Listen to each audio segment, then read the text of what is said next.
Ça y est, Porto Brequela. Les grandes retrouvailles de la jeunesse, c'est à Porto Novo. Une seule date, samedi 13 décembre 2025, de 15h15 à 23h15. Lieu de ralliement, en plein air dans la cour de la CNSS. Pique-nique, réseautage, opportunités diverses, espace promo et autopromo, divertissement, jeux, animation DJ, interprétation live, prestations d'artistes de renom, le tout dans un décor sobre. Passe d'entrée unique, 10 000 francs CFA. Dress code, tenue relax, de préférence au blanc pour les hommes et rose pour les dames. Alors tu es jeune, rate pas ça surtout, stop tout. Feel the magic in the air. Levez les mains en l'air. Prends une pause et viens passer d'agréables et d'enrichissants moments avec nous dans la ville capitale. C'est sans distinction de nationalité, de religion, de sexe et de situation professionnelle. Infoline 01 46 31 31 37 ou encore 01 49 04 04 04.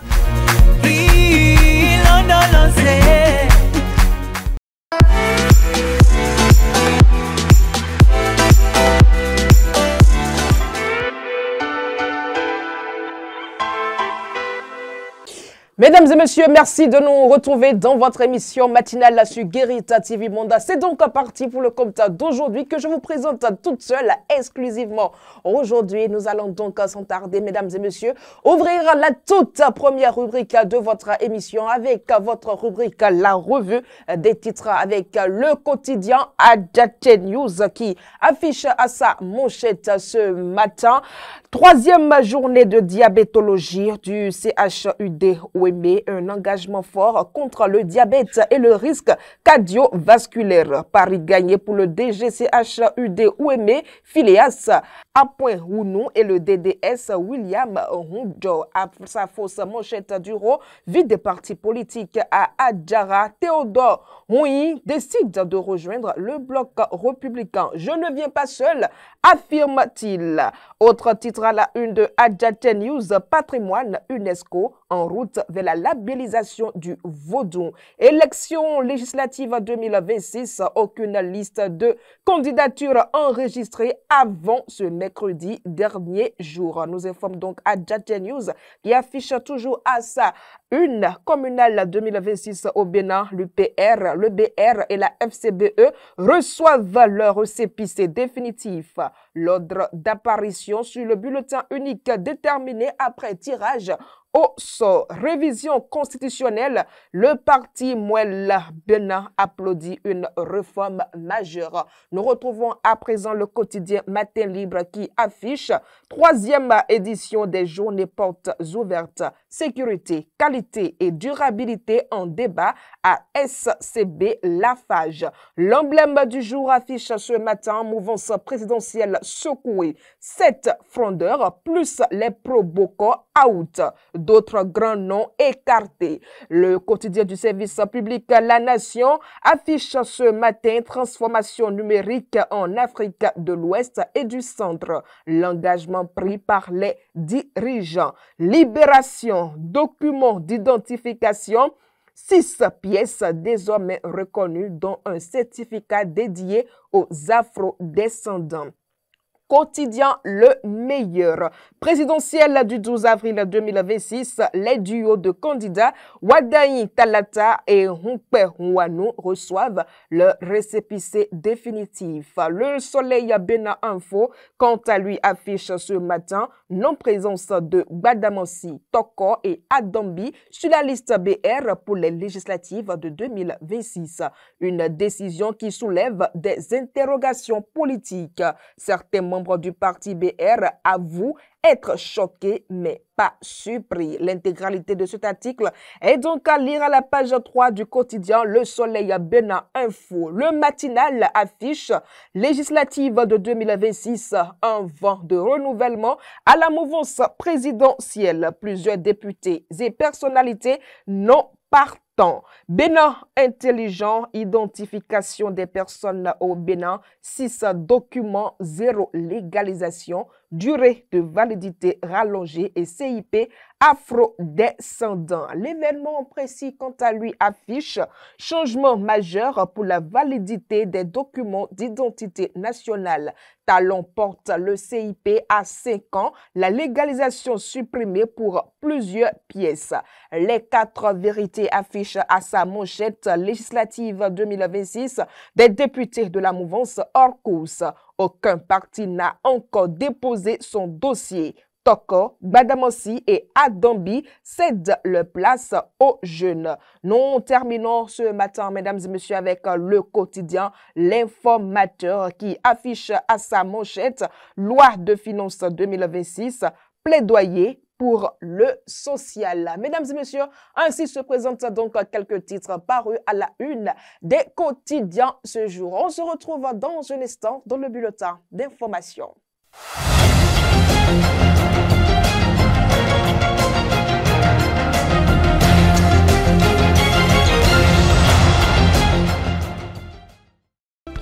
Comme annoncé par quelques quotidiens, mesdames et messieurs, à quelques semaines des législatives du 11 janvier 2026, Charles Toko, Rachidi Gbadamosi et Samou Seydou Adambi ont annoncé qu'elles ne seront pas candidats. Une décision présentée comme un acte de responsabilité, mais surtout comme un geste fort pour favoriser l'émergence de jeunes leaders. Selon les informations relayées par PIS FM, les 3 hommes politiques disent que leur décision mûrement réfléchie vise à laisser la place à une nouvelle génération d'acteurs politiques et à promouvoir le renouvellement de la classe dirigeante.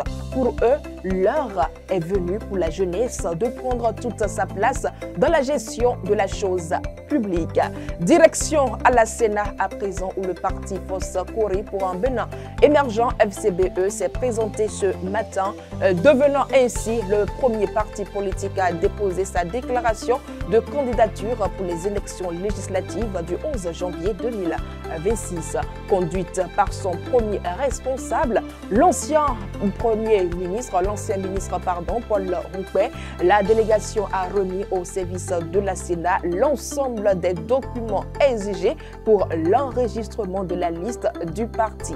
Officiellement lancée le samedi 15 novembre dernier, la phase de dépôt de dossier de candidature prendra fin, mesdames et messieurs, ce mercredi à minuit.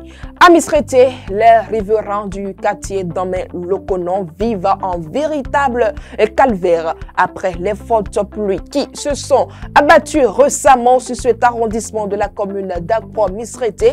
La voie reliant le carrefour Djevali à l'école primaire publique de Damé-Lokonon est devenue totalement impraticable. Et ce, malgré les multiples actions menées par les habitants pour tenter d'en améliorer l'état. Mesdames et messieurs, suivez plutôt ce constat réalisé par la rédaction.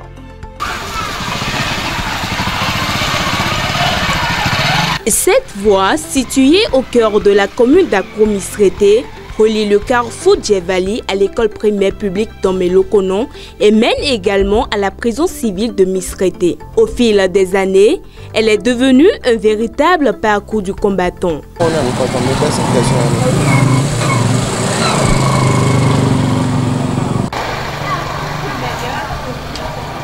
Impraticable aussi bien en saison sèche qu'en saison pluvieuse, elle connaît ces derniers jours, après les récentes pluies, une dégradation encore plus avancée et préoccupante. Profonde flaque d'eau, mares boueuses et affaissement rythment désormais le quotidien des usagers.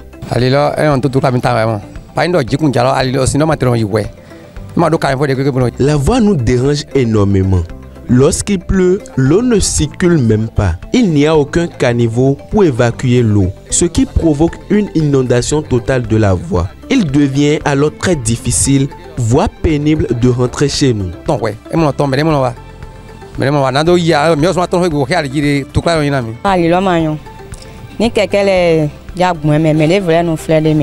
ou soit mais les volets bon. La voie est en très mauvais état actuellement. Certaines personnes tombent avec leur moto à cause de l'eau stagnante. Les véhicules, en particulier les grosses voitures, aggravent la situation en passant.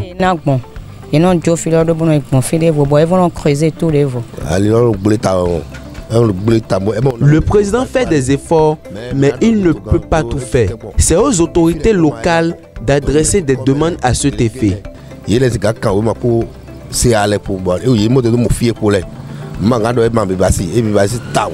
calvaire vécu par les riverains ne date pourtant pas d'hier.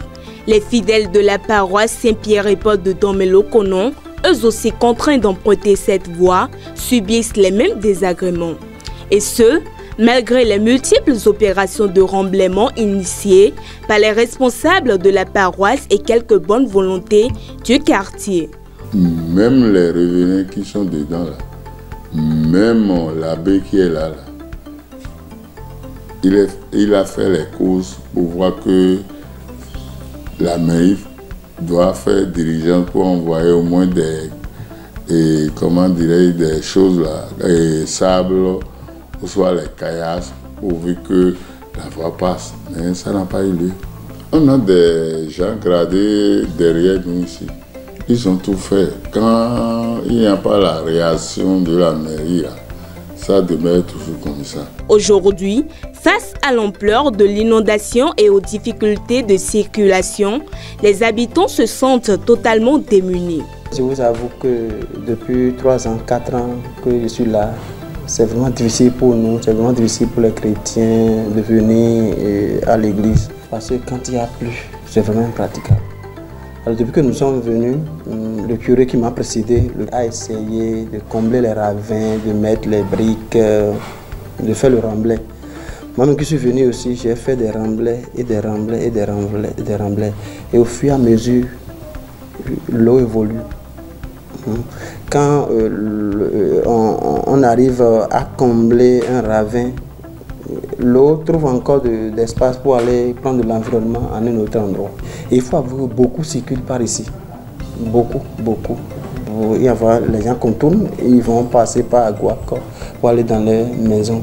Curés, commerçants, conducteurs de taxi-moto et riverains lancent un appel d'urgence aux autorités compétentes afin que des solutions concrètes soient enfin apportées.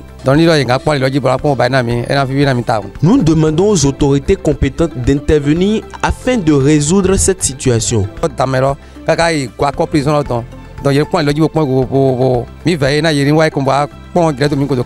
Ce que je pourrais m'adresser à l'État est quoi? De penser à Misérité et Damelo quoi. Face à une situation qui ne cesse de s'aggraver au fil des saisons, les populations espèrent simplement être entendues pour mettre un terme à des années d'inconfort. Et ce bulletin d'information se poursuit. Mesdames et messieurs, l'affaire visant l'ancien directeur général de la police nationale, Louis-Philippe Rondeillon, connaît un nouveau tournant.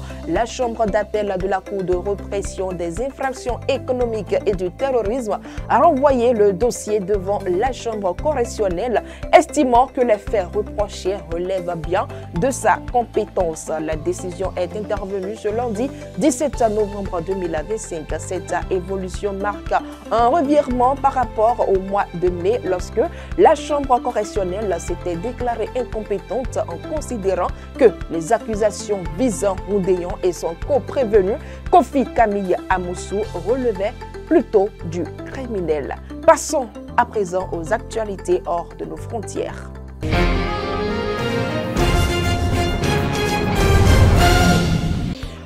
En bref, en Côte d'Ivoire, mesdames et messieurs, après la présidentielle remportée par le président sortant Alassane Ouattara avec plus de 89% des voix, place désormais aux élections législatives prévues le 27 décembre prochain. Plus de 1000 candidats briguent les 255 sièges de l'Assemblée nationale. La commission électorale indépendante, la CEI, a publié mardi soir la liste provisoire des candidatures retenues. Mesdames et messieurs, ainsi se referme donc votre rubrique, le bulletin d'information du jour.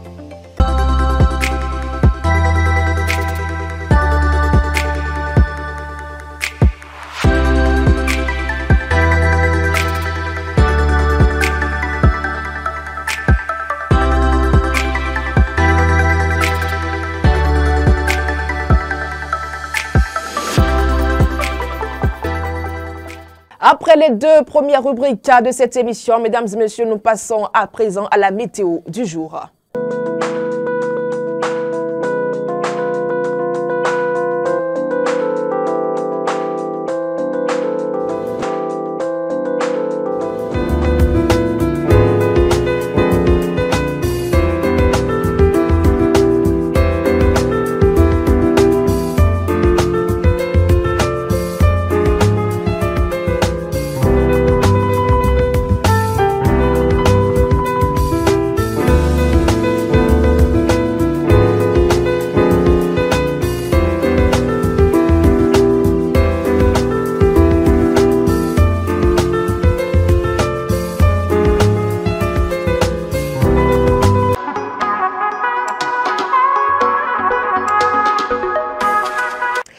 Du 19 novembre au 4 décembre prochain, mesdames et messieurs, programme culturel, littérature et IA à prendre donc avec Dr Idrissou Zime Yerima, un programme qui se déroulera donc de 19h à 21h00 à l'auditorium de l'Institut français du Bénin à Cotonou. À l'heure où la création littéraire est bousculée par l'IA, mesdames et messieurs, il est urgent de redéfinir les nouveaux paradigmes de la littérature. Un colloque scientifique s'est donc penché sur la question au cours de la dernière édition du concours de beauté Miss Littérature. Le canapé de ce mois reçoit donc pour vous Dr Idrissou Zime Yerima, président du comité du dit colloque. Rendez-vous à prendre à partir de ce soir, mesdames et messieurs, de 19h à 21h à l'auditorium de l'Institut français du Bénin à Cotonou. Et surtout, sachez que l'entrée, elle est juste gratuite.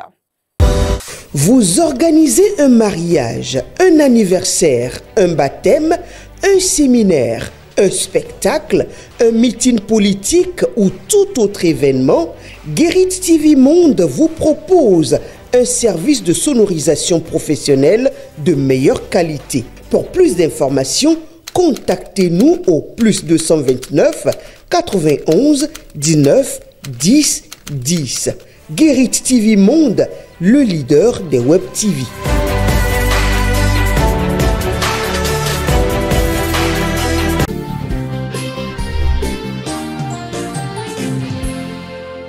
Chers amis internautes, merci de nous retrouver dans votre rubrique interview matinale. Deux sujets au cœur de votre rubrique ce matin. Anciens et actuels députés renoncent à la députation. Une imposition déguisée présidentielle de 2026 que révèle concrètement le duel Wadani-Houpé et quel enjeu pour la bataille à venir. En ligne, trois invités, mesdames et messieurs, Fidèle Sénat Vaudounon, encore au rendez-vous. Fidèle Sénat Vaudounon, bien le bonjour.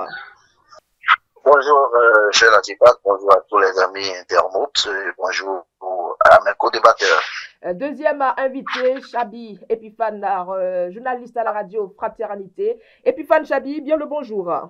Bonjour, bonjour à vous, bonjour à mes co-débatteurs, bonjour à tous. Et troisième invité en ligne dans cette émission, mesdames et messieurs, Lot Renaud, acteur politique, membre du parti Bloc républicain. Lot Renaud, bien le bonjour. Oui, bonjour Guérit TV, bonjour chers amis. C'est souhaitable qu'on me traite de membre, bien entendu, de la majorité présidentielle au regard de l'accord de gouvernance.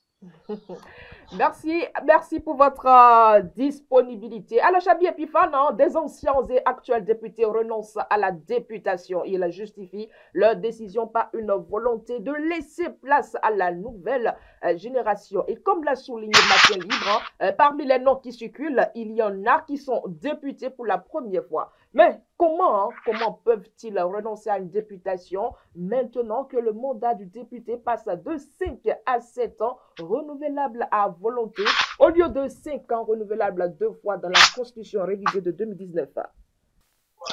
Oui, je crois que c'est un sujet qui tient le haut du pavé depuis hier que nous avons appris dans cette nouvelle, qui a d'ailleurs démarré par la nouvelle relative, bien sûr, je vais dire, à cette décision anti-griffe de renoncer à la prochaine présidentielle de la part donc de 3 membres du bloc républicain et 3 qui ont tenu en haleine la vie politique dans la 8e circonscription électorale. Je voudrais parler l'honorable Charles Toko, l'ancien ministre Samoussé Idou Adambi, le ministre conseiller Rachidi Baramansi. C'est vrai que les raisons avancées, c'est peut-être pour laisser la place à la jeunesse et fait donc la promotion d'autres leaders politiques. Mais dans un premier temps, il y a une question que moi je me pose. La question est de savoir si éventuellement Rachidi Baramansi, Charles Toko et puis l'ancien ministre Samo Seydou Azambi se classent déjà dans la liste des personnalités vieillissantes, politiques vieillissantes, je vais dire. Quand on prend certaines circonscriptions électorales, vous voyez quelqu'un comme Issa Salifou, qui jusqu'à aujourd'hui, dans la première circonscription électorale, reste le leader incontesté du parti Union progressiste, le Renouveau. Vous allez dans certains autres départements, dans d'autres circonscriptions électorales, avec le président du BR, Abdoulaye Diop-Tadé, qui considérablement ont un âge donc trois précédents que j'ai cités tout à l'heure, mais qui continuent toujours pas à animer la vie politique. Moi, je me dis attention à ne pas prendre donc cet argument-là avancé par ces députés-là ou ces personnalités politiques-là comme étant donc une façon de renoncer. Est-ce qu'entre griffes, on n'a pas obligé ces personnalités-là à renoncer donc à une participation? Quand vous suivez ou vous lisez, c'est vrai, l'information a circulé hier, je ne sais pas si vous l'avez vu, Esther Chapovi, dans le bloc républicain, qui véritablement avait déjà eu des mandats électifs et qui avait marqué une pause et puis est revenu donc pour un autre mandat et qui a dit qu'il s'agissait d'une volonté de son parti, le bloc républicain. Est-ce que vous ne comprenez pas là indirectement qu'il y a un contraste et qu'on pourrait déjà donc se poser des questions sur les véritables motifs donc de cette décision-là dans la 8e circonscription électorale. Je reviens ici dans la 8e où particulièrement on parle de trois personnalités qui, on l'a dit, on a fait ce débat sur vos plateaux à plusieurs reprises où on l'a dit, qui continue toujours pas à influencer la vie politique dans notre pays, ont toujours donc la main sur tout ce qui est activité politique, tout ce qui est positionnement, tout ce qui concerne quand même la vie politique dans notre pays. Je veux parler de Samoussé Idouadaki, Rachidi Baramansi et Charles Toko. Ils ont toujours le mot à dire quand il s'agit donc de toute activité politique ici à Parakou. Que du jour au lendemain, sans aucun signe préalable, que ces trois personnes-là se désistent et disent donc vouloir laisser la place à la jeunesse. Je me pose une question. Ce n'est pas la belle ambiance avec Rachidi Baramansi. Vous prenez Rachidi Baramansi, ce n'est pas également la belle ambiance avec Charles Toko. C'est vrai qu'il y a eu une réconciliation au cours de la rentrée politique du bloc républicain ici à Parakou, mais je l'ai dit à peine qu'il s'agissait simplement d'une réconciliation de façade. Connaissant bien ces trois personnes-là et connaissant quelque peu les problèmes qui sont donc à la base de cette distance-là qu'ils ont créé, je me dis, attention, est-ce que là, il n'y a pas un autre motif qui explique donc ce désistement-là?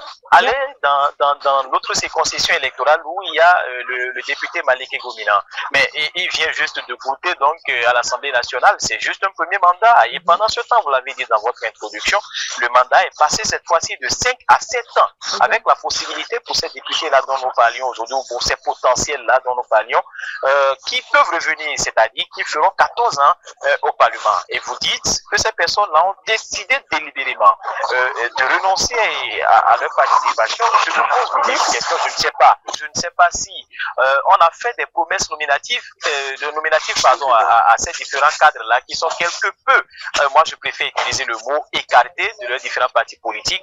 Je ne sais pas quel est leur destin, mais je me dis qu'il y a certainement un malaise que le chef de l'État ou en tout cas les différents responsables des différents partis politiques sont en train de gérer. On a voulu peut-être écarter ces personnes-là pour maximiser les chances dans certaines circonscriptions électorales. Je vous l'avais dit il y a quelques semaines, ici dans la 8e circonscription électorale, plus personne ne croit en ces trois leaders, Rachidi Baramansi, Charles Toko et puis Samoussé Idouadaki. Les gens disent, mais on vote pour eux, mais quel est le résultat?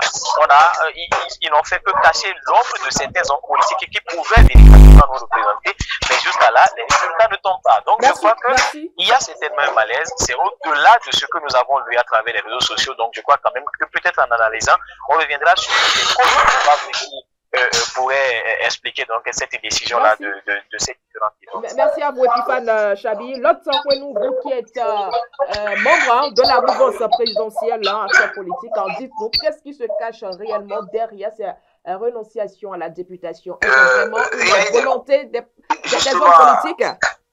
Oui, il y a eu des conciliables Bon, d'autres ont choisi de communiquer autrement.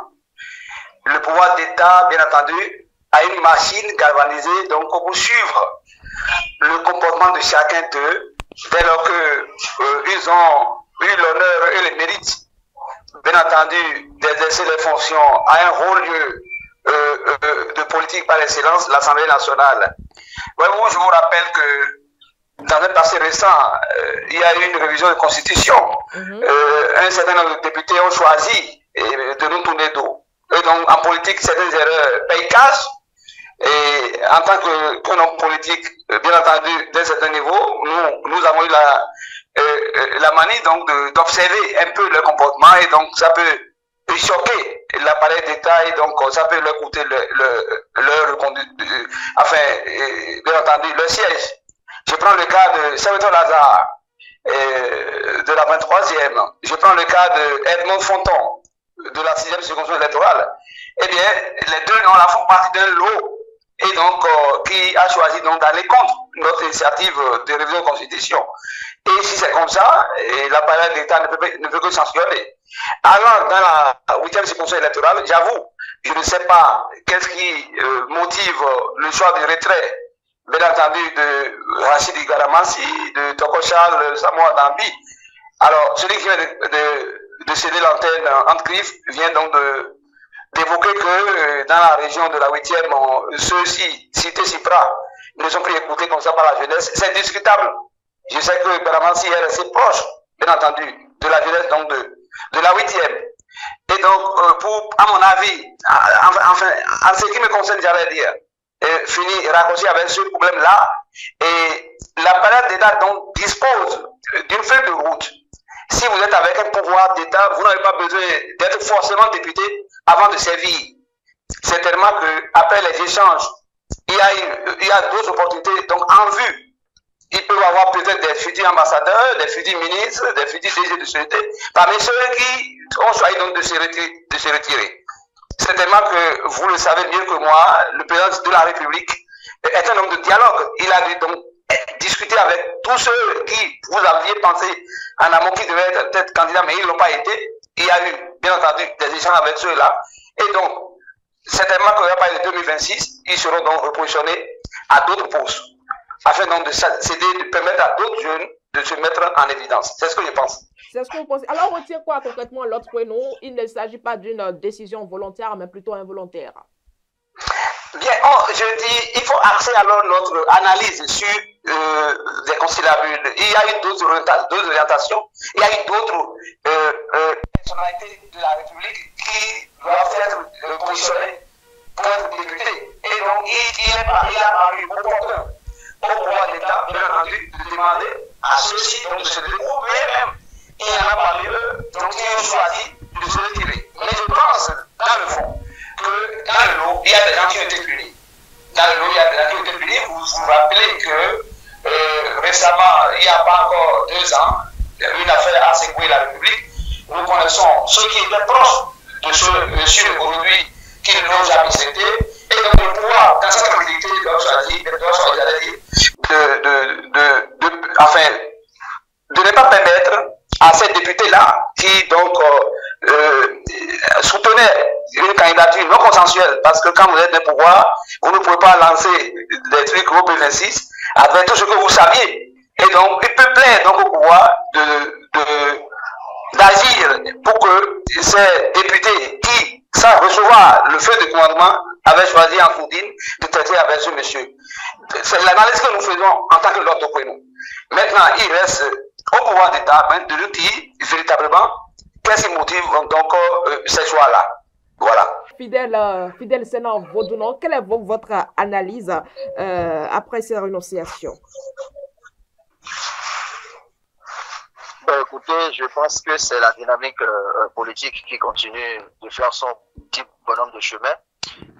Mais il va falloir que nous allions un peu en arrière pour nous rendre compte que le revêtement du personnel politique est donc lancé dans notre pays depuis au moins 10 ans, dans tous les cas. Et vous avez pu constater qu'il y avait quand même un certain nombre de personnalités. Et je ne vais pas parler du président André Ngouedi, encore moins des présidents Edi Kolawole, de Benoît Moussou et j'en oublie, qui, de toute évidence, ont dû donc se retirer pour faire de la place à ceux avec qui nous avons donc fait jusque-là. Il y en a dans le lot qui étaient en train de boucler certains 4 mandats, d'autres 3, d'autres 2, et peut-être d'autres un mandat. Il y a d'autres qui étaient repositionnés in extremis, on va dire, pour le mandat finissant à l'Assemblée nationale, le mandat de 3 ans qui a été vers son thème. Donc, je pense qu'il faut mettre tout ceci à l'actif d'abord du renouvellement du personnel politique. Et moi, je ne veux pas parler forcément de jeunesse, mais je parle beaucoup plus de renouvellement. Parce que quand on écoute un peu le chef de la majorité présidentielle, le président Patrice Talon, il est question qu'à un moment donné, on sache quand même se retirer. Et c'est ce que lui-même est en train d'expérimenter d'ailleurs, en disant, eh bien, j'ai donné le maximum de moi-même, je n'ai plus grand-chose à proposer. Il faut quelqu'un qui est quand même du nouveau, qui est du neuf, pour faire valoir. Et ça devrait pouvoir être la même chose dans toutes les sphères du pouvoir, dans toutes les sphères de l'État, pour peu que les acteurs eh bien, partagent cette vision du leader qu'incarne aujourd'hui le président Patrice Talon à la tête donc, de cette majorité-là. Cela dit, il y a aussi un certain nombre de principes qui orientent les choix aujourd'hui. Vous n'êtes pas sans savoir que la réforme du système partisan, quels que soient ces balbutiements que nous pourrions peut-être, desquels nous pourrons débattre, eh bien, cette réforme-là impose un certain nombre de choses, dont, bien entendu, eh bien, la force de la formation politique, la force du parti politique sur l'individu. Vous avez pu constater que depuis quelques années, dans notre pays, on ne se lève plus pour être candidat à une élection qui veut, mais qui est donc accepté comme tel par le parti politique. Donc il y a ce principe-là, et donc qui a commencé déjà par, en quelque sorte, encadrer les ambitions, encadrer les visions individuelles, personnelles des uns et des autres. Donc il faut prendre vraiment en compte ce paramètre-là dans ce que nous observons aujourd'hui. Je partage en partie les analyses de l'autre Gounou. Quand il estime, par exemple, qu'il y a, c'est-à-dire que nous ne devons pas prendre tout le monde dans le même panier. Il y a des catégorisations à faire. Il y a ceux-là qui, naturellement, doivent pouvoir passer la main. Il y a ceux-là qui sont en porte-à-faux avec la vision de leur parti politique pour tel ou tel fait sur lequel il est plus utile de revenir. Et il y a ceux-là qui, de toute évidence, n'ont plus grand-chose à proposer en termes de capacité de mobilisation politique, en termes de capacité de mobilisation militante. Donc, il y a toutes ces catégories à prendre en compte. Mais quand je fais le point de tous ces paramètres, j'en viens à conclure que, d'une part, les formations politiques, je ne veux pas forcément parler du chef de la majorité présidentielle, mais les formations politiques ont pris forcément leur responsabilité en tenant compte des différents paramètres que je viens de dire et qui a donné ce que ça a donné. Maintenant, de l'autre côté, il y a les acteurs concernés qui ont su, pour certains, anticiper sur la chose. S'il vous plaît. Coupez votre micro. C'est noté. Merci. Donc, il y a donc, au niveau des acteurs, ceux qui ont pu anticiper sur la situation à travers donc une démarche, une stratégie, j'allais dire, de communication, qui leur permet de prendre à leur compte, eh bien, cette décision-là pour dire, mais c'est eux-mêmes qui ont décidé de laisser la place à la jeunesse. Soit, mais vous retiendrez, comme je l'ai dit plus tôt, que, eh bien, leur volonté ne vaut pas grand-chose devant la décision du parti, car dans tous les cas, c'est le parti dorénavant qui présente les candidats à une élection dans notre pays. Donc, on peut leur concéder cela. Mais il reste quand même à reconnaître que c'est la réforme du système partisan d'une part et le renouvellement évident, je prends le risque de le dire, du personnel politique dans notre pays amorcé depuis quelques années qui fait son petit bonhomme de chemin. Voilà brièvement ce que je peux en dire pour ce qui concerne donc cette question. Alors, Epiphane Chabi, on voit clairement que ces hommes politiques ne sont pas préparés à se retirer de sitôt de la scène politique ou de la députation, retirer leur députation. Et surtout quand on reconsidère les dernières sorties et actions de ces hommes dans la 8e circonscription. Et Fidèle vient de parler du renouvellement, d'un renouvellement au sein du personnel de la scène politique. Mais un renouvellement forcé ne serait quand même pas sans impact.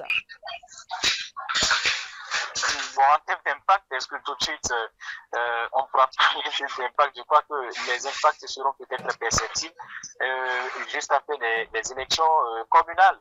Je crois tout à l'heure, notre Oueno qui faisait allusion à des hommes qui ne sont peut-être pas ou qui ne parlent pas le même langage avec le pouvoir en place. Il a fait allusion à la dernière révision de la Constitution où certains de ces députés, qu'il a d'ailleurs nommés, ont décidé de ne pas peut-être apporter leur quitus.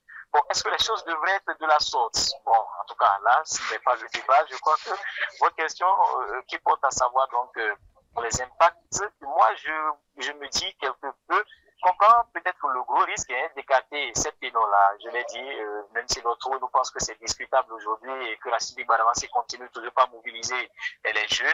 Nous sommes souciés donc de cette jeunesse-là. Nous savons la mobilisation elle est différente de ceux qui vont aux jeunes et ceux qui élisent les députés.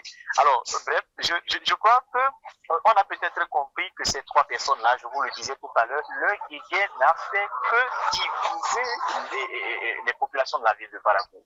Vous arrivez à Barakou aujourd'hui, il y a l'aile Baramassi, il y a l'aile Samou Seydou Adamdi, il y a l'aile Charles Tokon, et déjà même il y avait des spéculations selon lesquelles dès que moi, mon candidat ne sera pas positionné tête de liste et que nous ne votons pas pour le bloc républicain, on a entendu beaucoup de choses déjà qui circulent dans les coulisses ou même des forums WhatsApp sont déjà créés pour Samou Seydou Adamdi ou les forums WhatsApp sont créés pour Baramassi exclusivement, ainsi de suite. Donc vous voyez déjà cette disparité-là, alors que vous êtes du même parti politique, le bloc républicain, vous défendez les mêmes idéaux, même si les objectifs sont peut-être différents au sein de ces différentes personnes.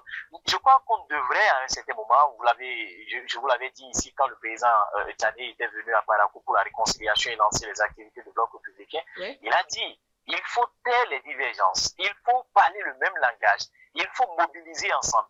Mais juste après le débat du président Biotani, on a constaté que chacun évoluait en rang dispersé. C'est vrai, je l'ai dit tout à l'heure, c'est des acteurs politiques, chacun doit mobiliser sa base pour enfin donc les unir et les mettre ensemble, mais on n'a pas constaté cela.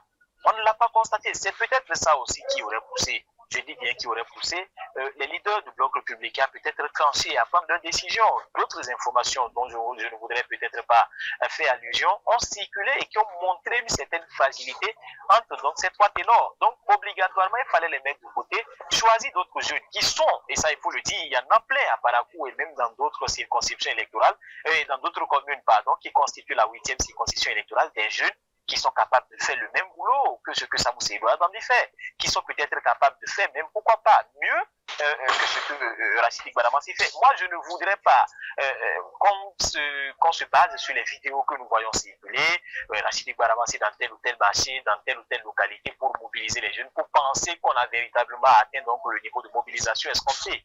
Donc, les conséquences, moi, je crois qu'on veut miser sur une nouvelle jeunesse. Je crois que la Fidèle l'a dit tout à l'heure. On veut changer les choses. Il y a des cadres ou d'autres personnalités qui ont été donc tout simplement recasées. Mais à ce niveau-là, on parle des personnes qui ne tournent autour de 50 ans, 50, 52, 50, 52. Est-ce que c'est vraiment un rajeunissement de la classe politique qui est derrière cette décision-là? Moi, je mise beaucoup plus sur l'analyse de l'autre Oueno qui dit, vous n'avez pas suivi la logique mise en place par votre parti. On a dit révision de la constitution, vous vous êtes opposé. Et puis, les sanctions doivent tomber normalement. Quand aujourd'hui, le système partisan l'a déjà dit, dès que vous ne suivez pas la logique de votre parti, le parti vous sanctionne.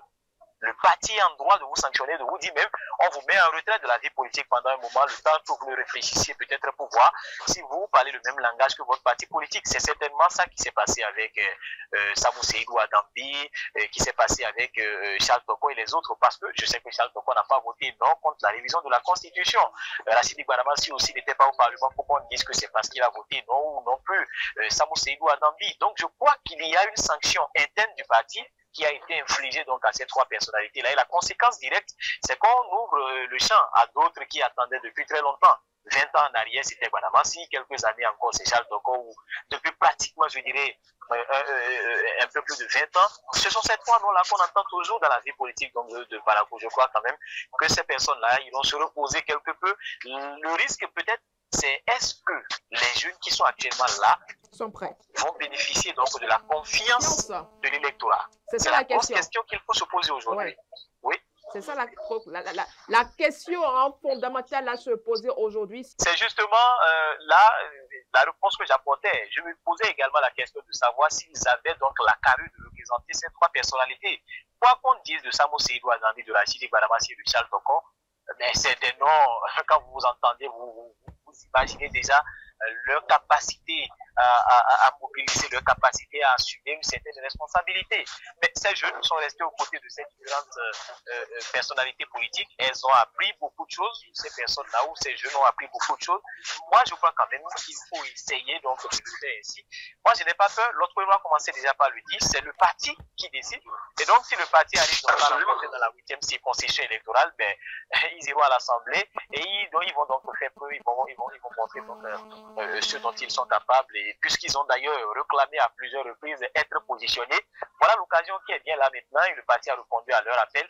Je crois que c'est encore donc un argument pour lancer la mobilisation au sein de la jeunesse, pour réveiller ceux qui entre-temps étaient divisés, pour dire les trois ténors pour lesquels vous vous battez ne sont plus là, c'est nous qui sommes là aujourd'hui. Donc venez vers nous et le parti doit trouver les moyens justes pour battre campagne dans ce sens-là.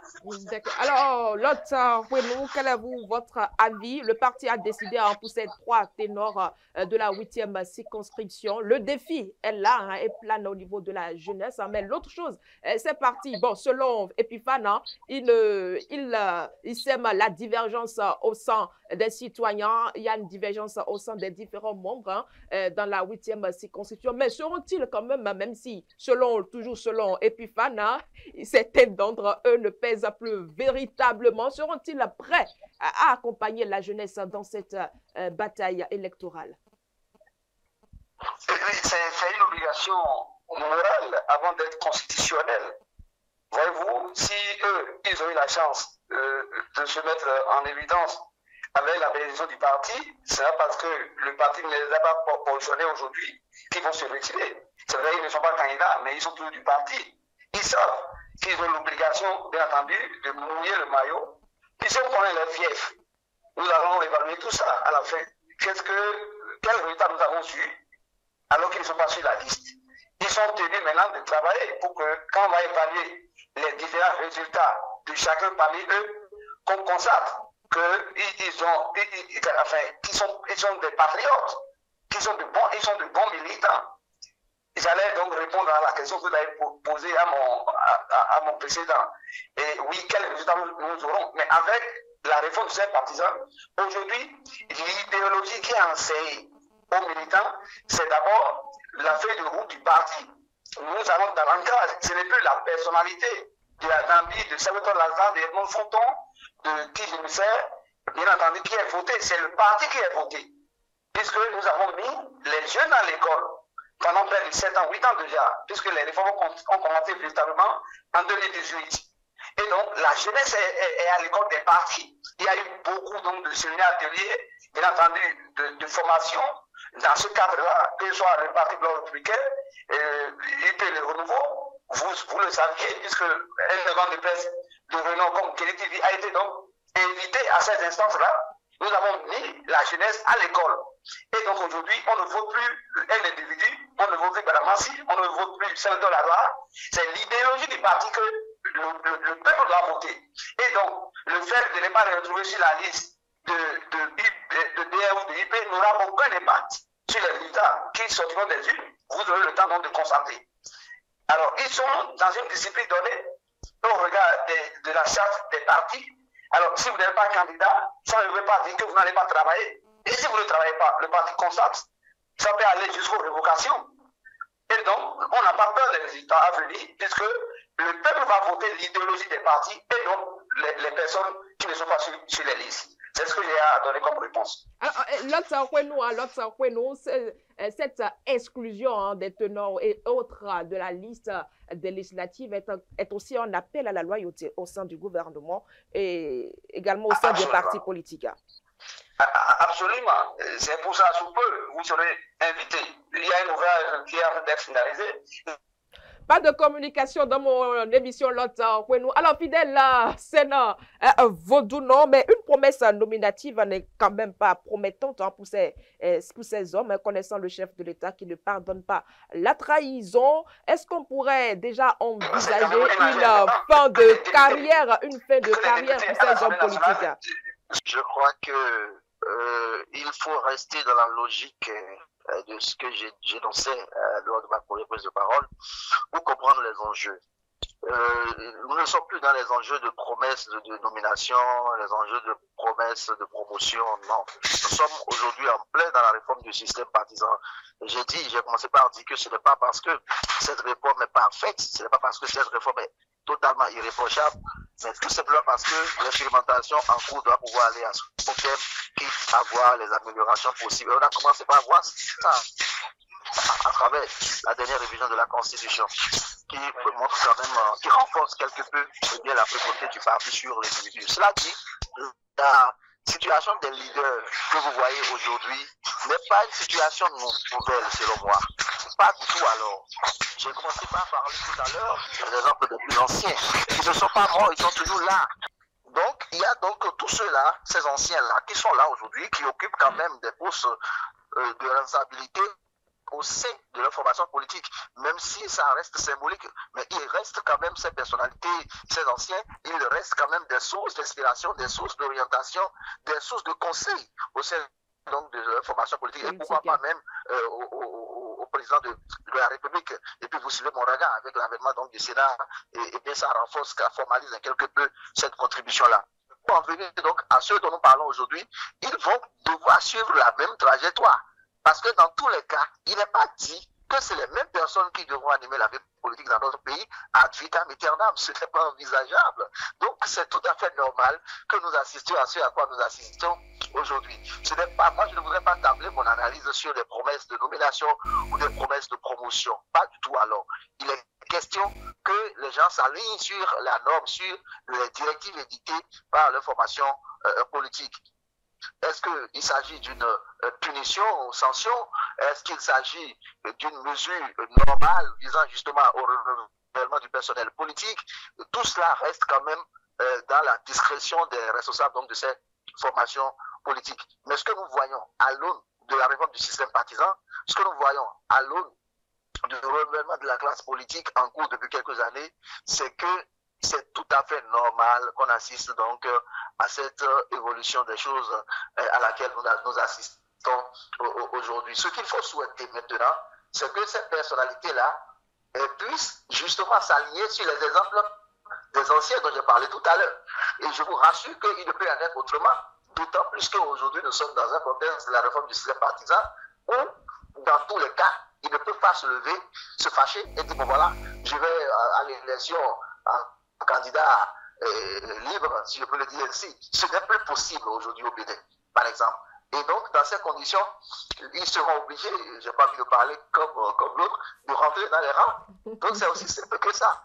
Pour le reste, et pour montrer leur niveau de loyauté au sein de leur formation politique, ils devront mouiller le maillot d'une façon ou d'une autre, parce qu'un acteur politique, un animal politique ne vit que par la politique, véritablement, au-delà même des intérêts. Il n'y a que l'homme ne se reconnaît véritablement vivant qu'à travers justement l'animation de la vie politique, quand il est un animal politique. Donc, ils devront forcément mouiller le maillot, devra peut-être changer de cap politique, mais là encore, pour ce que nous voyons, l'évolution actuelle de la situation politique dans notre pays, ce n'est pas envisageable. Donc oui, je pense véritablement que, eh bien, sans même des promesses de nomination ou de promotion, ils devront travailler au sein de leur formation politique et continuer par être très utiles, comme les exemples que je viens de vous citer, ont continué par être utiles au sein donc, de leur formation politique et même au pays. Et donc, c'est à saluer tout simplement et à même promouvoir pour que les uns et les autres aujourd'hui sachent qu'ils sont là pour un temps et qui devront à un moment ou à un autre passer la main à d'autres pour continuer l'œuvre, pour insuffler une nouvelle dynamique. Donc, Merci. pour moi, c'est une très bonne chose aussi à quoi nous assistons. Merci, voilà. Merci à vous, fidèles Sénat. Chers débatteurs, nous allons aborder très rapidement le deuxième sujet de cette rubrique. Epiphane Chabier, le récépissé définitif a été remis aux deux duos de l'élection présidentielle ce lundi 17 novembre par la Sénat. Il s'agit, vous le savez tous, de Romuald Wadayi, Mariam Chabi Talata, porté par la mouvance au pouvoir face au duo Paul Roukbe, Judikel Roch Wanou, représentant du candidat du parti de l'opposition FCBE. Epiphane Chabi, dites-nous, qu'est-ce qu'est réellement ce face-à-face?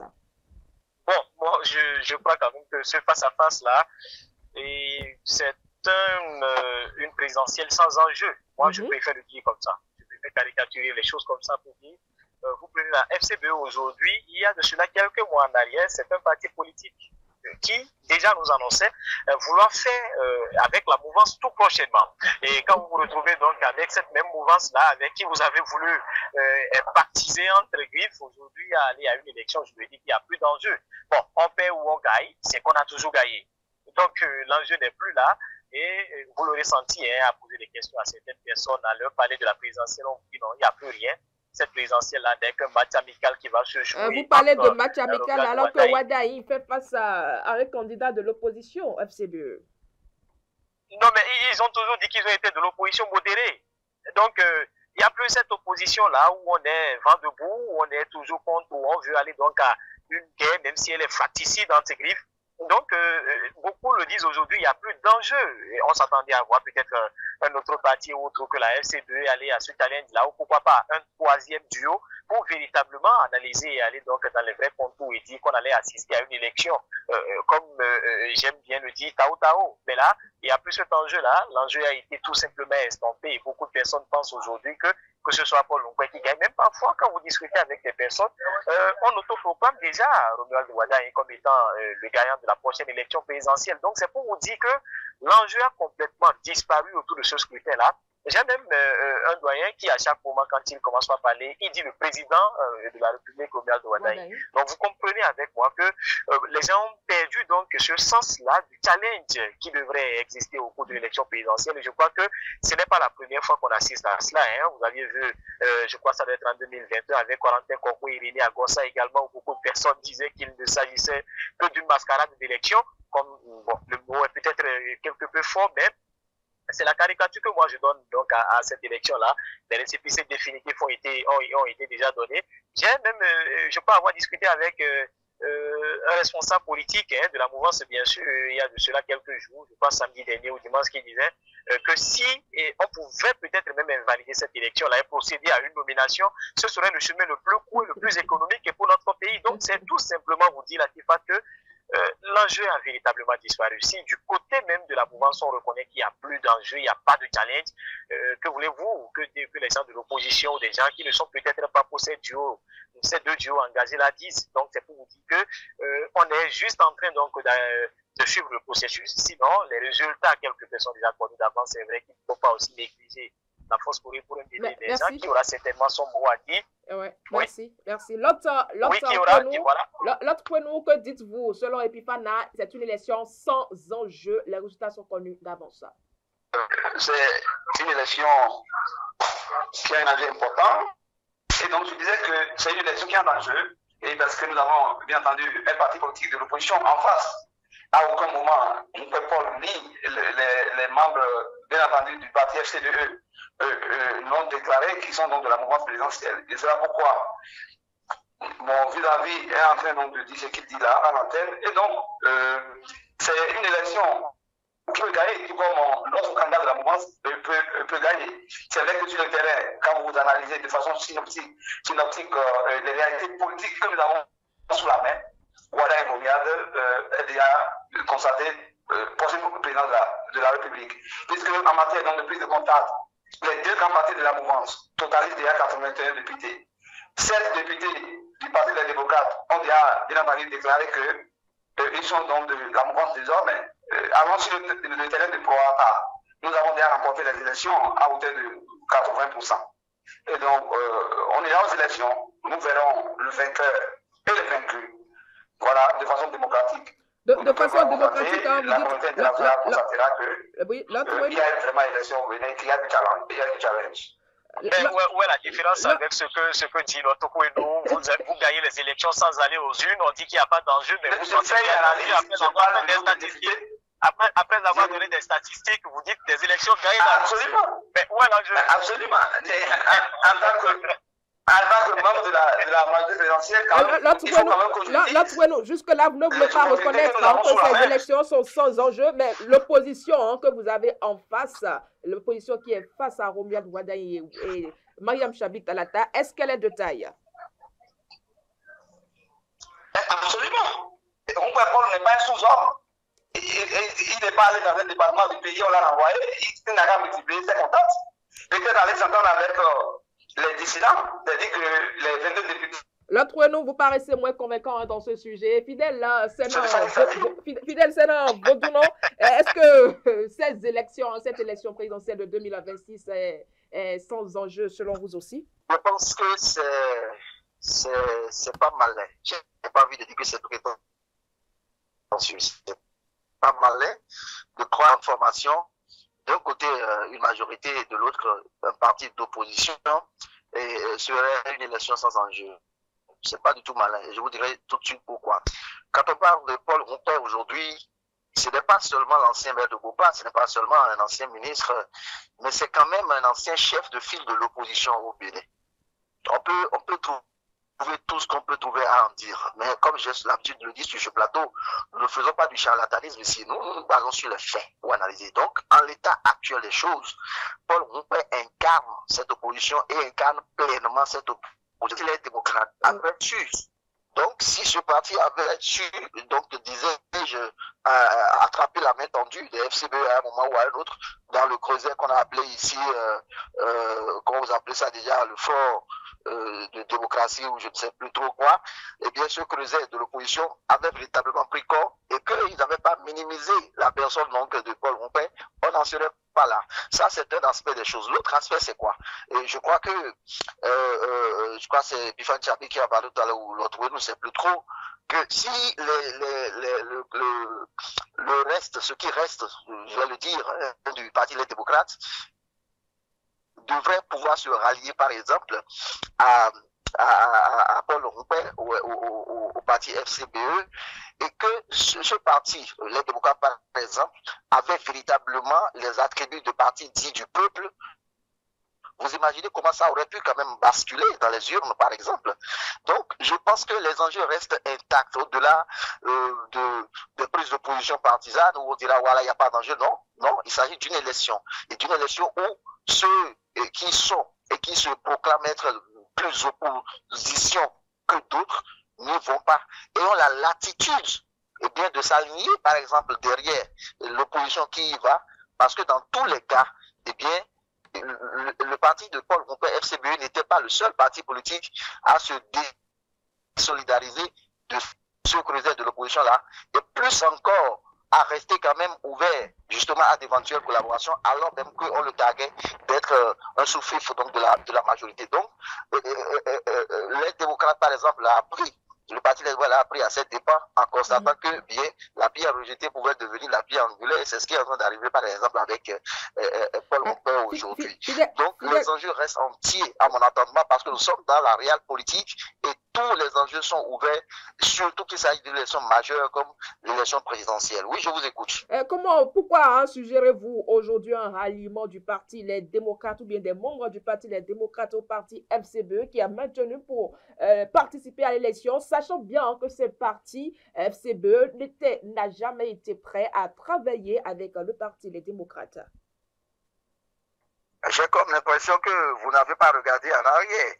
Vous avez déjà oublié les commentaires aussi bien du président Yahi Boni que d'autres leaders du parti Les Démocrates, Éric Ndete ou autres au sujet de Paul Rompin.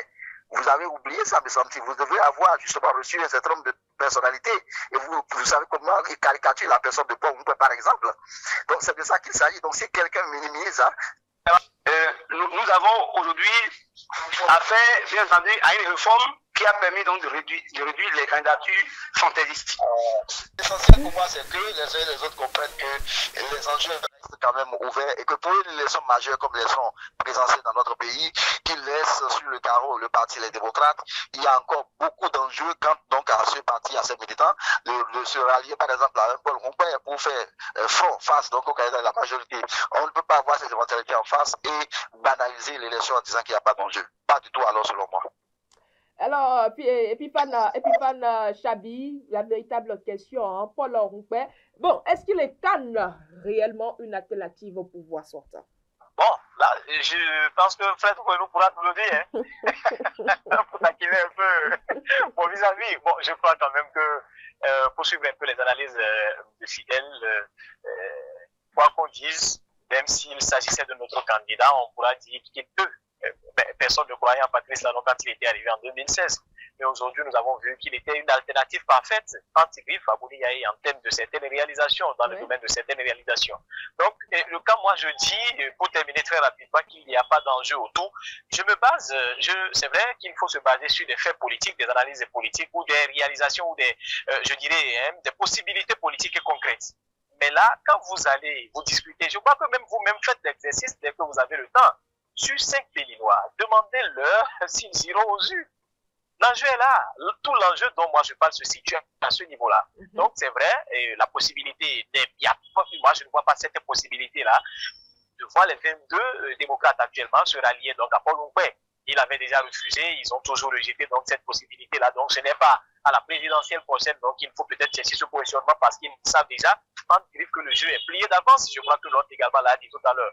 Donc je crois, Paul Rompin, s'il arrivait à remporter la prochaine élection, il sera, qu'on le veuille ou non, l'alternative parfaite pour remplacer Patrice Talon. Donc on attend de voir donc au soir du 11 avril prochain qui probablement donc va remplacer Patrice Talon. Mais je vois beaucoup plus Romuald Wada et ça, il faut être concret et sincère, qui est quand même à même de remporter cette élection-là et qui sera justement la continuité de ce qui a démarré depuis 2016 et pour les 7 prochaines années, pourquoi pas les 14 prochaines années. Oui, Fidèle Sénat, votre nom, rapidement. Oui, c'est juste pour rebondir sur ce dernier détail là quant à la taille du candidat Paul Rompin.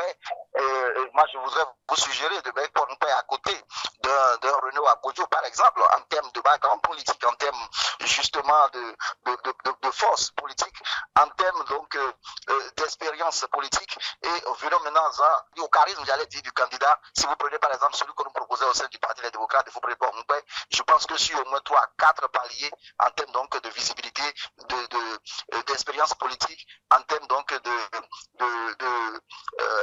charisme, je prends les deux et qu'aujourd'hui la représentativité de Paul Rompin, je pense que Paul Rompin passe très bien le cas. Alors pour vous, hein, Paul Rompin pourrait bien battre Renaud Agbodjo si le parti, les démocrates étaient maintenus pour ces élections et pourquoi pas battre également Romuald Wada. C'est discutable, hein? C'est très discutable. Alors, l'autre point, que dites-vous de la question Paul Rompin? Selon vous, il incarne l'opposition et pourrait également incarner l'alternative au pouvoir. J'ai une seule phrase, hein? Oui. Vous m'entendez? Oui. Par rapport à la question. Oui, que le meilleur gagne. Que le meilleur gagne. Mais le défi principal reste quand même le taux de participation pour ces deux duos à l'élection présidentielle. C'est le véritable défi. Mais comment pourront-ils relever ce défi quand on reconsidère un peu le taux des élections antérieures? Fidèle Sénat Vodouno. Vous savez, comme on dit chez moi, on ne fise pas le prix déjà de la proie sans l'avoir abattu. Donc, quand je regarde donc ce que nous avons en face aujourd'hui, donc je pense que l'enjeu est là. Vous savez, l'élection présidentielle sera la dernière élection de la série que nous allons donc faire en 2026 et donc toutes les formations politiques auront déjà eu le temps de réveiller leur base d'abord à travers les communales puis les législatives avant qu'on arrive vers les présidentielles. Donc la mobilisation grand pour permettre donc à chaque chapelle politique de faire cette mobilisation afin de garantir justement une bonne participation. Allez, votre question questions précédentes sur l'enjeu. Ça rejoint quelque peu. Et donc, si les enjeux évoluaient justement et que les camps qui s'estiment lésés ou laissés sur le carreau reprennent du poil de la bête, on pourrait pourquoi pas assister véritablement à un engouement par rapport à ces élections, parce que dans tous les cas, si l'opposition de façon générale, et c'est d'ailleurs ce qu'on a commencé par entendre, à un moment donné où on disait peu importe qui on nous propose, même si c'est un mouton, nous allons voter pour lui. Oui. Eh bien, écoutez, Cela avait rapport avec le Parti alors on démocrate. attend de voir ce qui pourrait en être. Donc la participation pourrait bien être au-delà de ce que vous créez. Votre mot de fin, fidèle à Sénat, votre nom très rapidement. C'est vous dire tout simplement que la dynamique politique dans notre pays reste véritablement active et que ce que nous observons ces derniers jours présage encore plus de punch dans notre vie politique, et que ce que nous craignons en termes de participation à l'élection, en termes d'acteurs qui sont en train d'être laissés sur le carreau quant à la participation aux législatives, tous ces éléments viennent conforter en réalité l'ancrage de la réforme du système partisan, même si la chose reste perfectible à certains égards. Merci. Epiphane Chabi pour terminer. Oui, je crois quand même, pour terminer, je vais beaucoup plus m'appesantir sur la prochaine élection présidentielle. Oui. Même si on pense qu'il y a toujours un engouement, je crois qu'on aura le moment de revenir sur ces différentes analyses-là et de fait. Je crois quand même que tout ce qu'il faut faire, c'est d'appeler le peuple à sortir massivement et à porter leur choix sur le prochain président de la République, afin que la dynamique du développement que nous avons amorcé puisse continuer. Puisse continuer. L'autre prénom? Un dernier mot de ça. Et, bon, sur le taux de participation, il faudra que chaque candidat, son état-major, bien entendu, travaille dans l'ancrage pour sortir le peuple, pour qu'on ait un taux de participation un peu élevé. Et je voudrais, dans ce cadre, rappeler que la loi est restée muette là-dessus. Et donc, ce n'est pas une question quand même qui devait préoccuper. Et l'élection présidentielle, on constate, ceux qui veulent aller voter vont voter.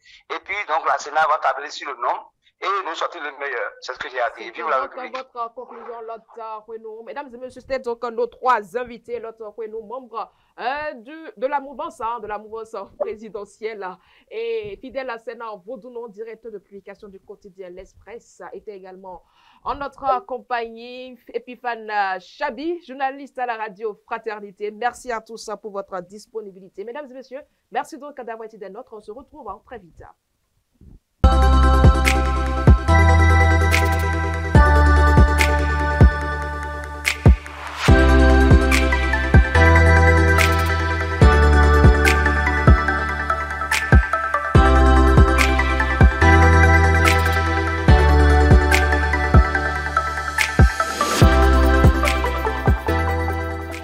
Et c'est toujours un plaisir, mesdames et messieurs, de vous retrouver tous les matins dans votre émission matinale Le meilleur réveil sur Guérita TV Monde. Mesdames et messieurs, sachez que dans cette vie, aucune situation n'est éternelle. Celui qui pleure aujourd'hui peut rire demain. Le vrai bonheur, c'est Dieu qui le donne. Merci et à demain.